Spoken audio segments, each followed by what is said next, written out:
स्वागत है। आज हम बात करेंगे LTE में पूछे जाने वाले मोस्ट इम्पोर्टेंट क्वेश्चन जो कि है रिसोर्स ब्लॉक। रिसोर्स ब्लॉक होता क्या है, ये यूज कैसे होता है, इसमें अगर हमारे अलग अलग बैंडविड्थ्स हैं, LTE की डिफरेंट बैंडविड्थ्स हैं, तो उनके लिए जो हमारे नंबर ऑफ रिसोर्स ब्लॉक हैं वो क्या है, इन्हें कैसे कैलकुलेट करते हैं, रिसोर्स एलिमेंट्स क्या होते हैं, स्लॉट क्या होते हैं, ठीक है, उस बारे में जानेंगे। उससे पहले अगर आप हमारे चैनल पर नए हैं तो इस चैनल को सब्सक्राइब कर लीजिएगा और पास में लगे बेल आइकन पर क्लिक जरूर करें, जिससे हमारी नेक्स्ट वीडियो का नोटिफिकेशन आपको मिल सके।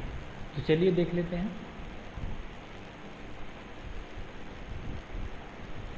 सबसे पहले आप यहाँ पे देख सकते हैं जो इंटरव्यू में पूछा जाता है क्वेश्चन, ठीक है। सबसे पहला है LTE बैंडविड्थ, यानी जो हमारी LTE की बैंडविड्थ्स हैं वो कितनी है, ठीक है। वो यहाँ पे आप देख सकते हैं नंबर ऑफ बैंडविड्थ्स कितनी है, हमारी 6 बैंडविड्थ्स हैं, 1.4, 3, 5, 10, 15 और 20 मेगाहर्ट्ज़, ठीक है। 20 मेगाहर्ट्ज़ हमारी एज ए TDD यूज होती है, टाइम डिवीजन डुप्लेक्स, और उससे पहले यहाँ पे आप 5 बैंडविड्थ देख रहे हैं, ये सभी FDD के लिए यूज होती है, ठीक है। यहाँ पे देखिए फ्रीक्वेंसी मेजर्स कैसे होता है। बैंडविड्थ जो हमारी 1.4 मेगाहर्ट्ज़ है उसके रिसोर्स ब्लॉक्स कितने होते हैं, उसमें 6, ठीक है। अब देखिए एक रिसोर्स ब्लॉक जो होता है हमारा, ठीक है, उसमें कितने सब कैरियर्स होते हैं, 12 सब कैरियर्स। एक रिसोर्स ब्लॉक में 12 सब कैरियर्स होते हैं, ठीक है, और 7 OFDM सिंबल्स होते हैं, ये ध्यान रखना है। 12 सब कैरियर्स और 7 OFDM सिंबल्स। देखिए अब रिसोर्स ब्लॉक, एक रिसोर्स ब्लॉक में हमारे 12 सब कैरियर्स हैं, तो 12 की हम 16 में मल्टीप्लाई करें अगर हम, ठीक है, तो कितना आएगा 72, ठीक, यानी नंबर ऑफ सब कैरियर्स कितने हो गए 1.4 मेगाहर्ट्ज़ के लिए 72। उसी तरीके से 3 मेगाहर्ट्ज़ की अगर हम बात करें तो उसमें रिसोर्स ब्लॉक कितने हैं 15, ठीक है। अगर हम 15 की 12 में मल्टीप्लाई करते हैं तो हमारा कितना आता है 180 किलोहर्ट्ज़, ठीक है। इसी तरीके से TDD के लिए हमारे रिसोर्स ब्लॉक 100 होते हैं, और अगर हम 12 की मल्टीप्लाई करते हैं तो 1200, यहाँ पे जो सब कैरियर्स आ जाता है 1200, ठीक है। अब यहाँ पे आप देख सकते हैं जो हमारा एक रेडियो फ्रेम होता है उस, ठीक, रेडियो फ्रेम होता है या हम कहें सिस्टम फ्रेम होता है, वो 10 मिलीसेकंड का होता है, ठीक है। रेडियो फ्रेम कितने मिलीसेकंड का होता है, 10 मिलीसेकंड। 10 मिलीसेकंड यानी 10 सब फ्रेम, ठीक है, 10 सब फ्रेम यानी 1 मिलीसेकंड का एक फ्रेम, यानी 1 मिलीसेकंड का एक फ्रेम हुआ तो 10 मिलीसेकंड के 10 फ्रेम हो गए, ठीक है। और एक सब फ्रेम जो होता है उसमें क्या होता है, 2 स्लॉट्स होते हैं। एक सब फ्रेम में नंबर ऑफ स्लॉट कितने होते हैं, 2, ठीक है। मीन्स 2 स्लॉट्स होने का मतलब हुआ जो 1 मिलीसेकंड एक सब फ्रेम को मिल रही थी, तो 2 स्लॉट में अगर वो डिवाइड हो रहा है तो एक स्लॉट कितने का हो गया, 0.5 मिलीसेकंड का हो गया, ठीक है।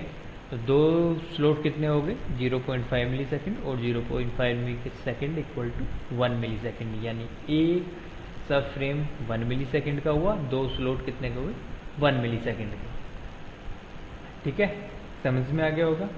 अब इसी तरीके से यहाँ पे आप नीचे देखिए LTE बैंडविड्थ जो है उनके सामने यहाँ पे LTE यूजेबल बैंडविड्थ दिया हुआ है, यानी हमारे जो यूज़ कर पाते हैं बैंडविड्थ वो कितनी है, और जो हमारी as a guard band use होती है वो कितनी फ्रीक्वेंसी है। यहाँ पे देखिए गार्ड बैंड हमारा 10% यूज होता है, ठीक है, ध्यान रखना है, ये क्वेश्चन पूछा जाता है सब। यहाँ पे आप देख सकते हैं टोटल बैंडविड्थ हमारी यहाँ पे 1.4 मेगाहर्ट्ज़ है, ठीक है। अब 10% अगर हम इसका निकालते हैं तो कितना आएगा, यहाँ पे देख सकते हैं 0.32, ठीक है। अगर हम 1.4 में से 0.32 सब्ट्रैक्ट करते हैं तो कितना आता है 1.08, जो कि हम यूज़ कर पाते हैं। ऐसे ही यहाँ पे हम 20 मेगाहर्ट्ज़ की बात करें TDD के लिए, तो उसमें से अगर हम 10% देखें तो 10% हमारा 2 होता है, 2 यहाँ पे as a guard band use हो रहा है, ठीक है। जो हमारा 10% होता है वो गार्ड बैंड की तरह यूज होता है, ठीक। 15 किलोहर्ट्ज़ से हम यानी 15 किलोहर्ट्ज़ यूज़ नहीं कर पाते हैं, उसमें 10% गार्ड बैंड की तरह यूज हो जाता है, तो यहाँ पे बचा कितना यूजेबल बैंडविड्थ कितनी बची 13.5 मेगाहर्ट्ज़, ठीक है। अब ये गार्ड बैंड होता क्या है, यूज क्यों होता है, ठीक है। देखिए गार्ड बैंड जो होता है वो एक नैरो फ्रीक्वेंसी रेंज होती है, ठीक है, जो सेपरेट करता है बड़ी फ्रीक्वेंसीज को, ठीक है, जो दो बड़ी फ्रीक्वेंसीज है उनको सेपरेट करता है, और ये इंश्योर करता है साइमल्टेनियसली यूज्ड कम्युनिकेशन चैनल्स का कि उनके बीच में यानी कोई इंटरफेरेंस ना हो, ठीक। And it results in the quality for both transmission, ठीक है। और आपको ये बता ही दिया कि 10% जो होता है हमारा बैंडविड्थ का, टोटल बैंडविड्थ का, वो ऐसे गार्ड बैंड यूज होता है। अब देखिए एक रिसोर्स ब्लॉक यहाँ पे देखिए, जैसे ये 100 resource block, 75 resource block, 5 megahertz के लिए 25 है, 10 मेगाहर्ट्ज़ फ्री बैंडविड्थ के लिए 50 रिसोर्स ब्लॉक हैं, 15 मेगाहर्ट्ज़ बैंडविड्थ के लिए 75 रिसोर्स ब्लॉक हैं, और 20 मेगाहर्ट्ज़ के लिए 100 रिसोर्स ब्लॉक है। अब एक रिसोर्स ब्लॉक यानी हम उसे N से रिप्रेजेंट करते हैं, ठीक है। एक रिसोर्स ब्लॉक हमारा 180 किलोहर्ट्ज़ का होता है। एक रिसोर्स ब्लॉक हमारा कितने का हुआ? 180 किलोहर्ट्ज़, ठीक है, KHZ। अब ये आया कैसे? 180 किलोहर्ट्ज़ कैसे आया? ठीक है, देखिए वन रिसोर्स एलिमेंट हमारा 15 किलोहर्ट्ज़ का होता है। वन रिसोर्स एलिमेंट हमारा कितने का होता है? 15 किलोहर्ट्ज़ का। और उसमें अगर हम 12 सब कैरियर्स जो होते हैं हमारे, 12 सब कैरियर्स होते हैं, अगर 12 सब कैरियर्स की हम 15 में मल्टीप्लाई कर देते हैं, ठीक है, तो कितना हो जाता है हमारा? 180 किलोहर्ट्ज़। आगे समझ?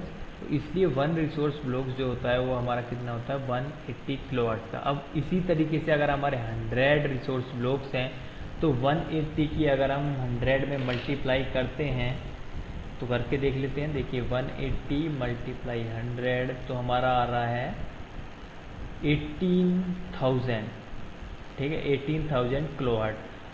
अगर हम 18,000 किलोहर्ट्ज़ को हम मेगाहर्ट्ज़ में चेंज कर देते हैं तो 18 मेगाहर्ट्ज़, जो कि सेम यहाँ पे आप देख सकते हैं नीचे, 18 मेगाहर्ट्ज़ जो हमारी यूजेबल है, ठीक है।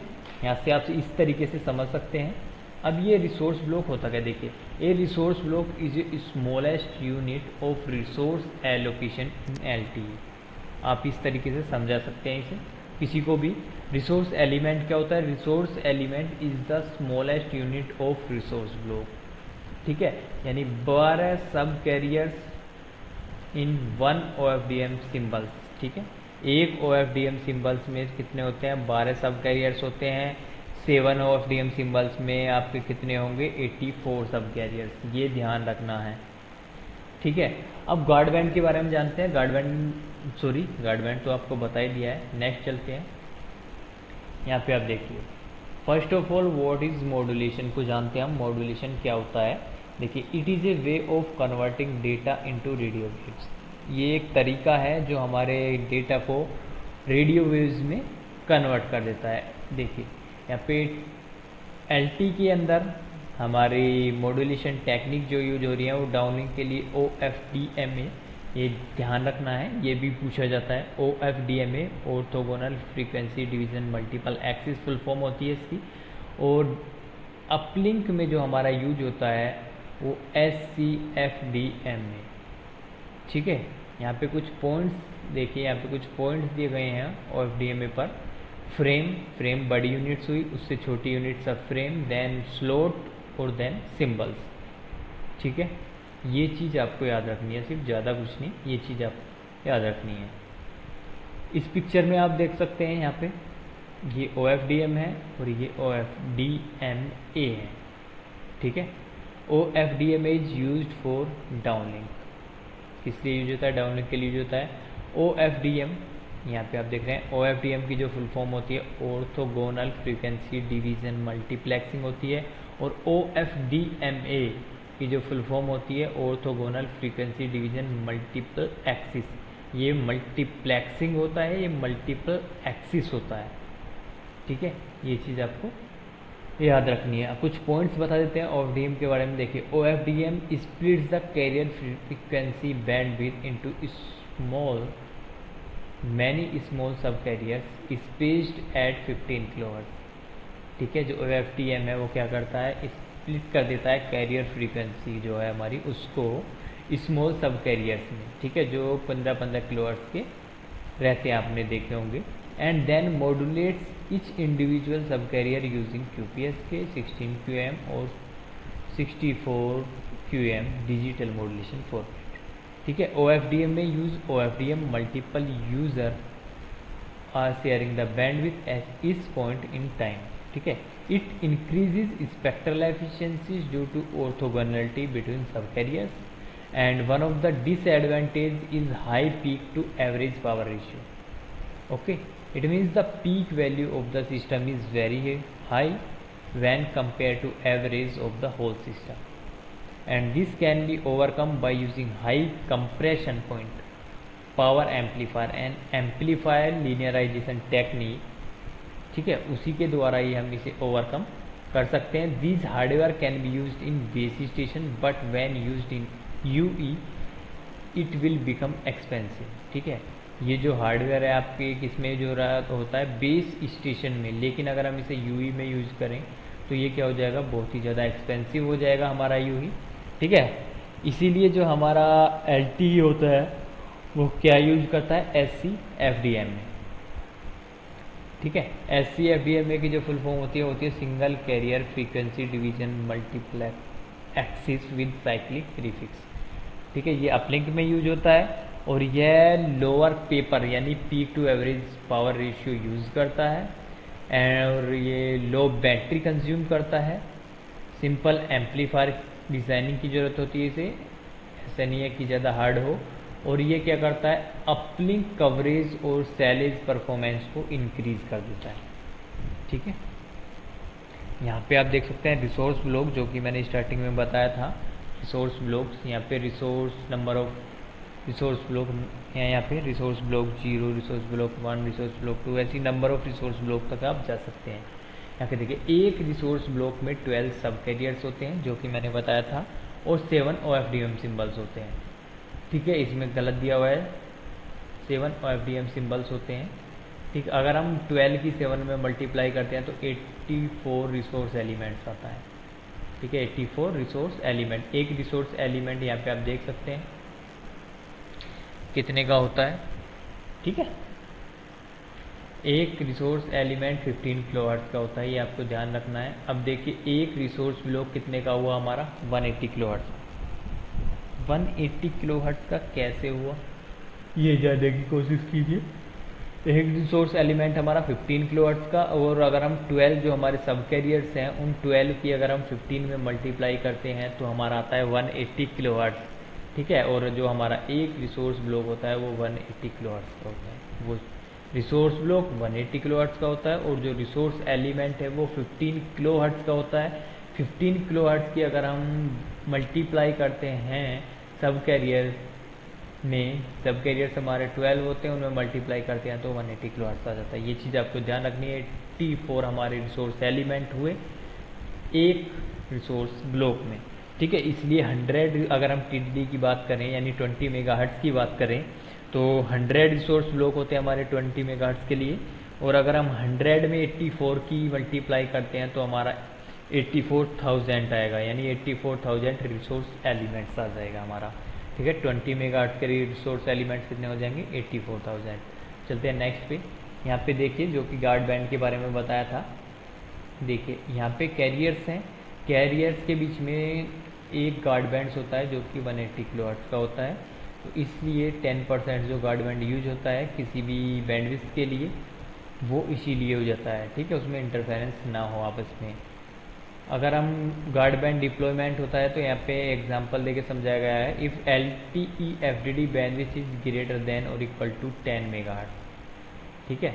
अगर ग्रेटर देन और 10 मेगाहर्ट्ज़ से ज़्यादा है LTE की bandwidth, guard band are sufficient for NB-IoT deployment, ठीक है, जैसा कि यहाँ पे दिखाया गया है।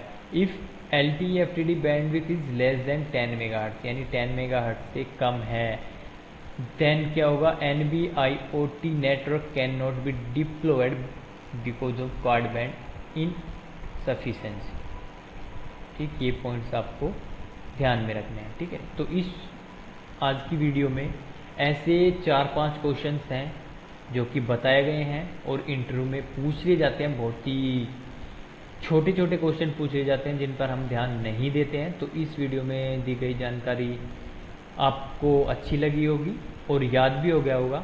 तो मिलते हैं नेक्स्ट वीडियो में, तब तक के लिए धन्यवाद।